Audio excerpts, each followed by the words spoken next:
दुआ से जनाब कर बहुत तुम दसो प्रकाश जी बस इन्हें बोर कराने घर कहते पानी मिठा आ जाए और तुम दसो कहते मैं बच्चे शादी करनी है तो तलाक हो जाती है घर आबाद नहीं होंगे बच्चों के कहते मेरे वालदा की सेहत वास्ते दुआ करनी 300 वापस अच्छा और अच्छा कहते बच्चे की सेहत वास्ते दुआ करनी जनाब 300 तुम दसो ध्यान करो दसो की नाम है नादिया बीबी जनाब कल भी आई सी बीमार है सेहत वास्ते दुआ करनी है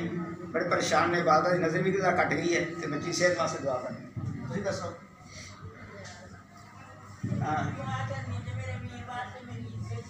ये सियालकोट कुल्लू आते हैं ये जनाब कहते मेरी बच्चियों वास्ते दुआ मेरे भाई वास्ते दुआ ये सारी मुश्किलात अल्लाह ताला दूर कर देने लगी और तुम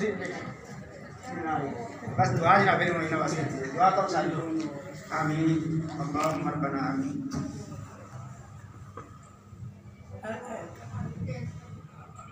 आमीन अल्लाहुम्मा रब्बना आमीन आमीन